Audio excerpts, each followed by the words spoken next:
Ma'am, economy is in the back. The words landed harder than the roar of the jet engines outside Gate B14. Every conversation in the first-class cabin seemed to pause for half a second. Heads turned, eyes lifted, and just like that, a routine boarding process became something else. Naomi Carter stood in the aisle holding a perfectly valid boarding pass. She was 47 years old, dressed in dark jeans, white sneakers, and a simple black t-shirt beneath a light denim jacket. No designer handbag, no jewelry, no visible signs of wealth. To most people passing by, she looked like another traveler trying to catch a flight from Chicago to Los Angeles on a humid Thursday evening. Nicole Harper, the lead flight attendant, glanced at Naomi's ticket for less than a second before pointing toward the rear of the aircraft. "You're in the wrong cabin." Naomi remained calm. "Seat 2A, she replied. Nicole's smile tightened. It wasn't a smile of welcome. It was the smile of someone who had already made up her mind. "That seat isn't available." Naomi lowered her eyes to the boarding pass in her hand. The seat assignment was clear. 2A first class. Confirmed. Paid in full. "It says right here," Naomi answered quietly. Nicole folded her arms. "Ma'am, we have premium passengers boarding. Please move along." A few rows away, a white couple already seated in first class exchanged glances. One of them smirked. Another passenger looked down at his phone, pretending not to notice. Naomi didn't move. She simply stood there, calm, patient, anchored. The cabin felt smaller now, tighter. The air no longer carried the relaxed mood of pre-boarding. It carried tension, the kind everyone could feel, but nobody wanted to name. "I believe that's my seat," Naomi said. Nicole stepped closer. "And I believe you need to stop holding up the boarding process." Her voice cut through the cabin like a blade. A young flight attendant standing near the galley looked up from her tablet. Her name tag read Mia Johnson. She watched the exchange carefully. Something about it didn't sit right. Naomi glanced around the cabin. Dozens of eyes watched her now. Some curious, some uncomfortable, some openly judgmental. She had seen those looks before. Different cities, different decades. Same message. "You don't belong here." Nicole reached toward the boarding pass. "Let me see that again." Naomi handed it over. Nicole stared at it briefly before tearing it straight down the middle. The sound was soft. The effect was not. Gasps rippled through the cabin. Naomi blinked once. That was all. No shouting. No argument. No scene. Just silence. Nicole dropped the torn pieces into Naomi's hand. "Problem solved," she said. Then she turned toward the waiting couple. "Welcome aboard. Your seat is ready." The husband smiled as he stepped toward 2A. Naomi watched him lower himself into the seat printed on her boarding pass. Her seat. Her expression never changed. But somewhere beneath that calm exterior, a storm had begun to form. And nobody on that aircraft had the slightest idea who they had just humiliated. Naomi Carter looked down at the torn pieces of her boarding pass resting in her hand. Around her, the cabin continued moving, but something had changed. People were watching now. Some pretended not to. Others stared openly. The man sitting in seat 2A adjusted himself comfortably, avoiding eye contact as though the seat had always belonged to him. Nicole Harper walked away with the confidence of someone who believed the matter was finished. But Naomi did not follow her toward the back of the aircraft. She remained standing in the aisle, calm and silent. That silence made several passengers more uncomfortable than any argument ever could. What nobody aboard Flight 728 knew was that Naomi had not chosen this flight by accident. For nearly 4 months, complaints had been reaching corporate headquarters. They came from different cities, different routes, different passengers, yet they all carried the same theme. Travelers claimed they were treated differently based on appearance, race, clothing, or assumptions about wealth. Some complaints were dismissed. Others were quietly settled. But the pattern refused to disappear. Naomi had read every report herself. She had highlighted names, dates, and incidents late at night long after board meetings ended. The more she read, the more familiar the stories felt. They reminded her of experiences she had spent years trying to forget. Instead of ordering another internal review, she chose a different approach. She would see it herself. No executive assistant. No security detail. No luxury wardrobe. Just a boarding pass purchased under her real name and a seat assignment in first class. She wanted to know how employees behaved when they thought nobody important was watching. Standing near the galley, A young flight attendant named Mia Johnson glanced toward a tablet mounted beside the service station. She quietly entered a few details into the system. Her eyes widened slightly. Then she checked again. The same result appeared. Seat 2A. Naomi Carter. Confirmed. Valid. Active. Mia looked toward Nicole, then back to the screen. A knot formed in her stomach. Something was wrong. Across the aisle, a businessman folded his newspaper and leaned toward another passenger. If her ticket was real, that is a problem, he whispered. The other man shrugged. Maybe there is more to the story. Naomi heard both comments. She said nothing. Years of leadership had taught her something valuable. People often revealed their true character when they thought power belonged exclusively to them. Nicole returned from the front galley carrying a tablet. She stopped several feet away from Naomi and crossed her arms. "Why are you still standing here?" she asked. Naomi met her eyes. "Because my seat is still occupied." A few passengers exchanged nervous looks. The cabin no longer felt like a place where strangers waited for takeoff. It felt like a courtroom moments before a verdict. Somewhere outside, baggage vehicles moved across the tarmac beneath the evening sun. Inside, the real journey had already begun. And with every passing minute, Naomi was learning exactly what she had come to discover. The aircraft doors remained open, but the atmosphere inside felt sealed shut. Every minute that passed seemed to pull more attention toward the woman still standing in the first-class aisle. Nicole Harper glanced at her watch and sighed dramatically. "You are delaying departure," she announced loudly enough for nearby passengers to hear. Naomi Carter remained composed. "I am standing beside the seat printed on my ticket." Nicole laughed softly. "That ticket does not matter anymore." The words hung in the air. Several passengers exchanged uneasy looks. A man across the aisle shook his head. A woman near the window quietly lowered her tablet and began paying closer attention. What had started as an awkward boarding issue was turning into something larger. Nicole motioned toward another crew member. Brian Wells stepped out from the galley carrying a company tablet. He was younger than Nicole, confident in the way people often become when authority goes unchallenged. He glanced at Naomi, then at the screen. "There is no active record showing you in first class," he said. "You should move to the back before this becomes a problem." Naomi looked directly at him. "Interesting." Brian frowned. "What is interesting?" "The fact that my boarding pass showed seat 2A. The airport system showed seat 2A. Yet suddenly the record is gone." Brian shrugged. "Systems update." Naomi nodded slightly. "Sometimes people update them." A few passengers heard that. Their expressions changed. The businessman who had been whispering earlier now sat upright. The woman beside him folded her arms. Doubt was beginning to spread. Nicole stepped closer. "Are you accusing our staff of something?" Naomi answered calmly. "I am observing." Her voice never rose. That was what unsettled them most. She did not sound angry. She sounded certain. Near the service station, Mia Johnson quietly checked the system again. Her heart beat faster. She could still see traces of the original seat assignment. Not enough to prove anything publicly, but enough to know Naomi was telling the truth. Mia looked toward Nicole, then toward Brian. Neither appeared concerned. In fact, they seemed irritated that the passenger refused to leave quietly. A man seated in row 3 finally spoke. "Why not just verify her information again?" Nicole turned toward him immediately. "Sir, this does not concern you." The passenger leaned back. "Looks like it concerns everyone now." A few people nodded. Others remained silent, but continued watching. The cabin had divided itself into sides without anyone realizing it. Nicole crossed her arms. "This conversation is over." Naomi tilted her head slightly. "No, it is just beginning." Outside the windows, ground crews moved beneath the fading evening light. Inside, tension spread from row to row like an approaching storm. Brian picked up a cabin phone and spoke quietly into it. Moments later, another airline employee appeared at the aircraft door. Naomi noticed the exchange immediately.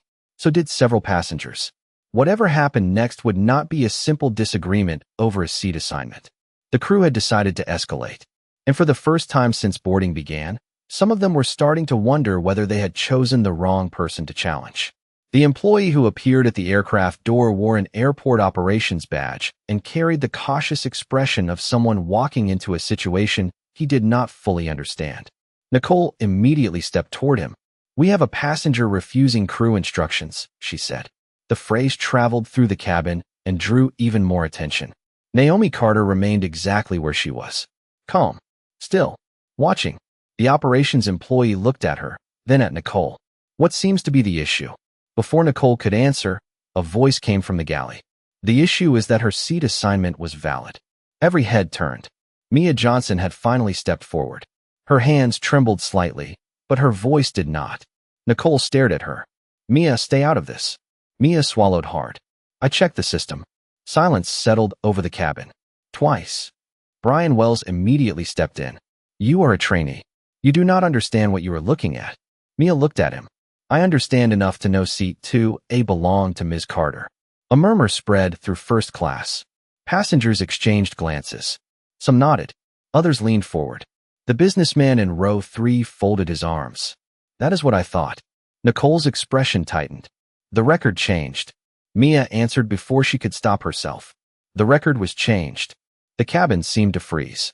Even the couple sitting in seat 2A shifted uncomfortably. The husband looked toward the window. His wife stared at the floor. Nobody wanted to be the center of attention anymore. Nicole took a slow breath. Be careful what you are implying. Mia looked down briefly, then back up. Something had changed inside her. Fear was still there, but something stronger had arrived. I am not implying anything, she said. I saw her name attached to that seat. Naomi watched the exchange without interruption. She had learned long ago that truth often arrived through unexpected people. Not executives. Not lawyers. Not powerful voices. Sometimes it arrived through the person with the least authority in the room. The operations employee glanced between them. Can someone verify this? Brian immediately shook his head. The current system shows no first-class assignment. Mia stepped closer to the service station. Because the current system is not the same one I saw 15 minutes ago. More passengers were openly watching now. A woman near the aisle quietly raised her phone. Another passenger began recording as well. Nobody was shouting. Nobody was creating a scene. Yet the atmosphere felt electric. The cabin had become a courtroom, and the witnesses were finally speaking. Nicole looked around and realized she was losing control of the narrative. Enough, she said sharply. This discussion is over. Naomi finally spoke. Her voice was calm enough to make the room even quieter. No, the discussion is finally becoming honest. Mia looked toward Naomi for the first time. Their eyes met briefly. No words were exchanged. None were needed. In that moment, the first crack appeared in the wall that had been built around the truth. And once a crack appears, collapse is usually only a matter of time. The cabin had become unnaturally quiet. Nobody was focused on departure anymore. Nobody cared about overhead bins or seat belts. Every eye seemed fixed on the growing conflict unfolding just a few feet from the front row. Nicole Harper stood rigidly beside the aisle, her confidence beginning to crack beneath the weight of unwanted attention. Brian Wells looked less certain than he had 10 minutes earlier. Even the operations employee appeared uncomfortable. The facts were no longer lining up with the story being told. Yet instead of stepping back, the crew pushed forward. Nicole pointed toward the aircraft door. This passenger needs to leave the aircraft until the situation is reviewed. The words immediately triggered whispers throughout the cabin. Naomi Carter remained calm. Reviewed by whom? Nicole folded her arms. That is not your concern. Naomi looked around the cabin. It became my concern when my seat disappeared. A few passengers nodded. One man quietly muttered, "She has a point." Nicole ignored him. The pressure in the cabin continued to build. It felt less like a disagreement and more like a test. A test of character. A test of truth. A test of who would remain silent and who would speak. Naomi glanced briefly through the window beside row 1. The fading sunlight reflected across the glass. For a moment, it carried her somewhere else. 23 years earlier.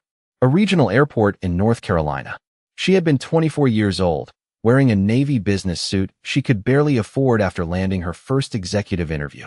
She remembered standing at a check-in counter while another employee looked her up and down before questioning whether she belonged in the priority boarding line. She remembered the embarrassment, the stares, the feeling that she had somehow been placed on trial without committing any offense. The details had faded with time. The feeling never had. Back then, she had left quietly. Back then, she had convinced herself it was easier not to fight. But standing in this cabin, surrounded by witnesses, she realized something important. The pattern had never disappeared. It had only changed locations. The memory dissolved as quickly as it arrived. Naomi returned her attention to the present. Nicole was still speaking. "We are trying to avoid further disruption." Naomi looked directly at her. "No, you are trying to avoid accountability." The sentence landed heavily. Several passengers exchanged glances. Nobody challenged it. Nobody laughed. Nobody looked away. Near the galley, Mia Johnson lowered her eyes. She knew exactly what Naomi meant. The issue was never the seat itself. The issue was the assumption behind every decision that followed. Brian shifted uncomfortably and checked his tablet again. The operation employee rubbed his forehead. Even he seemed unsure how to proceed. Then Nicole made a decision. She reached for a cabin phone and requested additional airline management assistance. The words echoed through the quiet space. More escalation. More witnesses. More scrutiny. Naomi listened carefully. Her expression never changed. But somewhere behind that calm exterior, a decision had already been made. The investigation was over. The evidence had arrived. And while everyone else in the cabin was wondering what would happen next, Naomi already knew. The moment Nicole ended the call, the atmosphere shifted again. Not because anyone had arrived yet. Because Naomi Carter finally reached into her pocket and removed her phone. The movement was small, almost forgettable. Yet several passengers noticed immediately. Nicole noticed too. "Who are you calling?" she asked. Naomi unlocked the screen and calmly selected a contact. "Someone who needs to be informed." Nicole laughed. The sound felt forced now. "You think a phone call changes anything?" Naomi did not answer her. The line connected after a single ring. "Rachel," she said. Her voice was steady, professional, familiar. "Initiate protocol black." Silence followed. Not inside the cabin. On the phone. Then a woman's voice responded with absolute certainty. "Confirmed. Protocol black is now active." Naomi ended the call. That was all. No dramatic speech. No threats. No explanation. Yet something about the exchange made several people uneasy. Brian glanced toward Nicole. "What is protocol black?" he whispered. Nicole shook her head. "Nothing. She is bluffing." But even she did not sound convinced. Near the galley, Mia Johnson watched Naomi carefully. The calmness no longer seemed ordinary. It seemed deliberate, like someone following a plan that had existed long before this flight. The operations employee checked his watch. Another airline manager was reportedly on the way. Meanwhile, the aircraft remained parked at the gate. Passengers continued recording. More phones appeared. More eyes watched. A businessman near the front refreshed his social media feed and frowned. "Interesting." The woman beside him looked over. "What?" He turned his screen slightly. "There are already posts about a passenger dispute on this flight." The words spread quickly through nearby rows. Nicole heard them. Her expression darkened. The situation was no longer confined to the cabin. It was beginning to travel beyond the aircraft walls. Naomi remained silent. Her phone vibrated once. Then again. Then a third time. She glanced down briefly. Incoming confirmations. Internal notifications. Corporate responses. Everything moving exactly as expected. 20 feet away, Brian's company tablet suddenly displayed a system message. He stared at it, blinked, then checked it again. "Nicole." His voice was quieter now. "What?" "The employee network is running a live audit." Nicole frowned. "What are you talking about?" Brian turned the screen toward her. The color drained from her face. A compliance review had been activated. Real time. Immediate priority. Department access logs were being examined. Seating modifications were being tracked. User activity was being recorded. Every action taken during the last hour was suddenly under review. Nicole looked back toward Naomi. For the first time since boarding began, uncertainty appeared in her eyes. Naomi met her gaze calmly. Neither woman spoke. They did not need to. One already understood what was happening. The other was beginning to. Around them, the cabin waited. The storm was no longer approaching. It had arrived. And somewhere far beyond Gate B14, people with far greater authority than anyone on that aircraft had just started paying very close attention. The additional airline manager arrived at the aircraft door carrying a tablet and an expression that suggested he expected a routine delay. That expectation lasted less than 30 seconds. He listened to Nicole Harper. He listened to Brian Wells. He glanced toward Naomi Carter, standing calmly beside the front row. Then his own tablet vibrated. Once, twice, 3 times in rapid succession. His expression changed immediately. The confidence disappeared first, then the color, then the assumptions. He opened the first notification. His eyes widened. He opened the second. His jaw tightened. By the third, he was no longer looking at Naomi as a passenger. He was looking at her as a problem nobody in this cabin understood. Nicole noticed. "What is it?" she asked. The manager ignored her question. Instead, he stared at the screen for several long seconds. The cabin watched him. So did Naomi. Finally, he looked up. Ms. Carter. The title alone changed everything. Nicole blinked. Brian frowned. Mia Johnson straightened slightly. The manager took a careful breath. "May I speak with you privately?" Naomi shook her head. "No." The answer was immediate. Calm. Final. "Anything that needs to be said can be said here." The cabin became silent enough to hear the hum of the ventilation system overhead. The manager glanced around. He clearly wanted a different conversation. Naomi gave him no escape route. "Very well," he said quietly. Nicole stepped forward. "Can somebody tell me what is happening?" The manager looked at her, then at Brian, then at the passengers recording with their phones. "You should probably stop talking." The sentence hit harder than anyone expected. Nicole stared at him. "Excuse me." He did not answer. Instead, his tablet vibrated again. Another notification. Another message from corporate headquarters. Naomi's phone vibrated at nearly the same moment. She glanced at the screen briefly and slipped it back into her pocket. Around the cabin, passengers exchanged confused looks. Nobody understood the full picture yet, but everyone could feel the shift. Power had changed direction. The people who believed they controlled the situation no longer looked comfortable. The woman they had dismissed looked completely at ease. Nicole tried once more. This passenger refused instructions. Naomi finally turned toward her. The movement was small. The impact was not. "Passenger?" she asked softly. Nicole hesitated. For the first time all evening, she had no immediate response. Naomi continued. "You tore up my boarding pass." Silence. "You reassigned my seat." More silence. "You questioned whether I belonged in first class before verifying a single fact." Nobody interrupted. Nobody could. Naomi's voice remained steady, controlled, precise. The problem was never the seat. Her eyes moved across the cabin, across the witnesses, across the employees. The problem was what you assumed before you ever looked at the evidence. Then she looked directly at Nicole. "You did not try to remove a disruptive traveler." The cabin held its breath. Naomi's next words landed like a verdict. "You tried to remove one of the people who signs your paycheck." For one full second, nobody moved. Nobody spoke. The aircraft seemed frozen in time. Then the manager slowly lowered his tablet. Brian's face lost all color. Nicole stared as though the floor beneath her had disappeared. And across the cabin, the realization spread row by row. They had not humiliated an ordinary passenger. They had humiliated someone far more important than they could have imagined.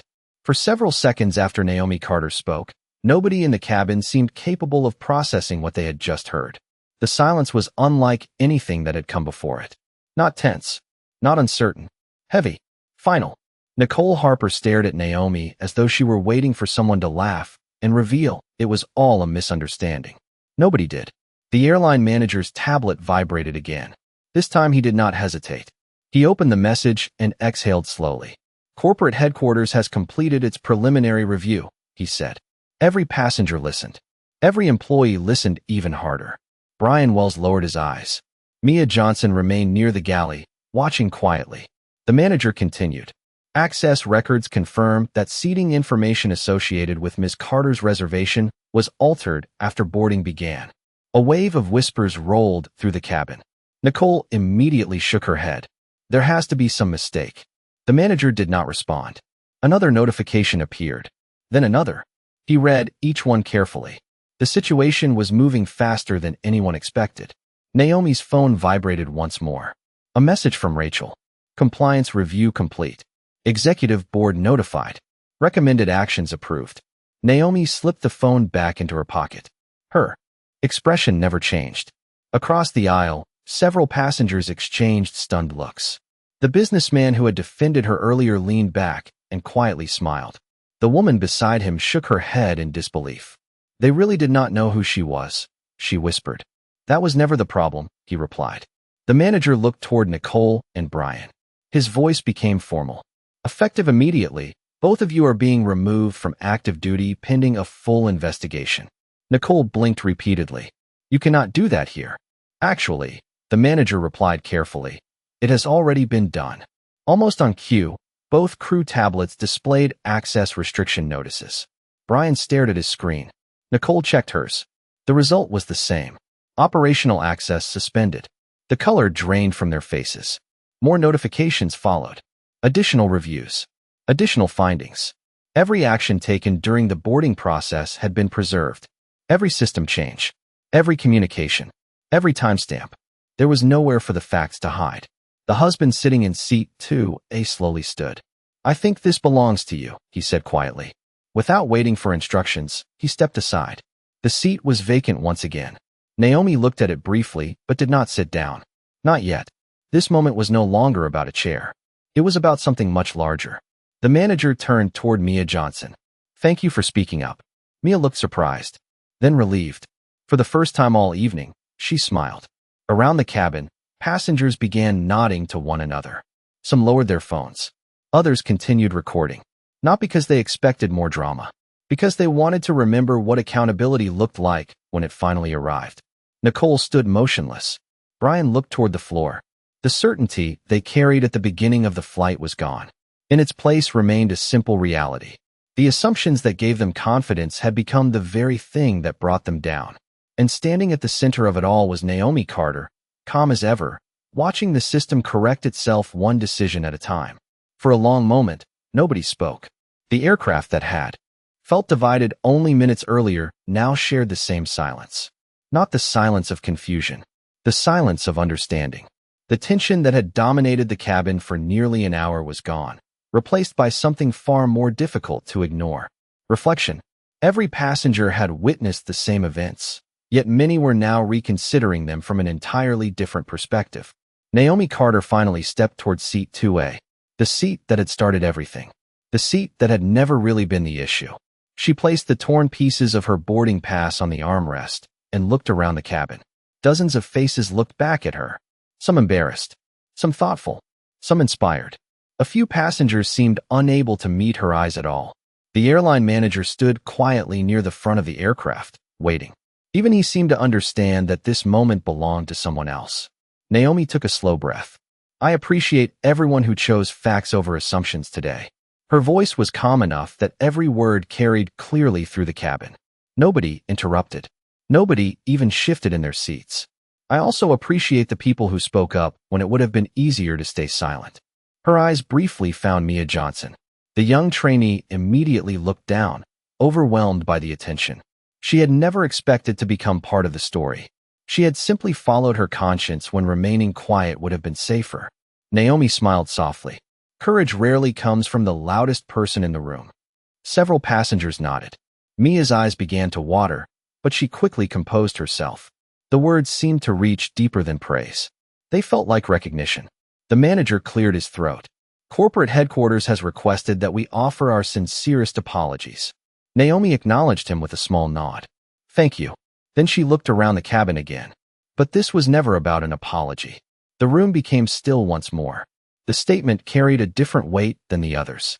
It invited people to look beyond the immediate incident and examine the larger truth underneath it. If I had boarded wearing a designer suit, carrying a luxury handbag, and surrounded by assistants, none of this would have happened. Nobody challenged the statement. Nobody could. Several passengers quietly exchanged glances because they knew it was true. The problem was never that people did not know who I was. She paused. The problem was how they treated someone they believed was nobody. The words settled across the cabin like a final verdict. Passengers exchanged thoughtful glances. Some lowered their eyes. Others looked directly at Naomi.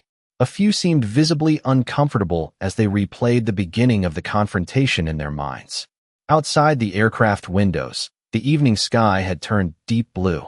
Airport lights stretched across the distance like reflections scattered across glass. Ground crews continued moving across the airport as if nothing extraordinary had happened. Yet inside the cabin, something had changed. Not just for the employees involved, for everyone who witnessed it. Naomi carefully picked up the torn boarding pass and folded the pieces together. The damaged paper seemed to symbolize everything that had happened. An assumption had torn through a simple truth, and now the truth had quietly restored itself. Titles matter less than character, she said. Money matters less than dignity. And respect should never depend on appearance. The businessman from row 3 began clapping. Quietly at first. Then another passenger joined. Then another. Within seconds, applause filled the first-class cabin. Not because a powerful executive had won. Because a principal had. Because fairness had finally been given the space to stand where judgment once stood. Naomi finally took her seat. Her seat. Seat 2A. The applause gradually faded. Passengers settled back into place. Phones were lowered. Conversations resumed. But the atmosphere remained different. Lighter in some ways. More thoughtful in others. The airline manager stepped away to coordinate departure. Mia returned to the galley carrying herself a little taller than before. She understood now that professionalism was not only about following procedures. Sometimes it meant defending what was right when procedures failed. And Naomi sat by the window watching the lights of the airport shimmer against the darkness outside. She had not raised her voice. She had not demanded special treatment. She had not relied on her title to force compliance. She had simply allowed the truth to stand where assumptions once did. As the aircraft finally prepared to leave the gate, one lesson remained behind in the minds of everyone on board. The strongest form of power is not making people know who you are. It is reminding them that every person deserves respect before they do. Long after the flight reached its destination, many passengers would forget the flight number, the boarding time, and even the delay itself. But they would remember the woman who remained calm while others rushed to conclusions, the trainee who chose integrity over convenience, and the moment an entire cabin was reminded that dignity is not something people earn through status. It is something they possess from the very beginning.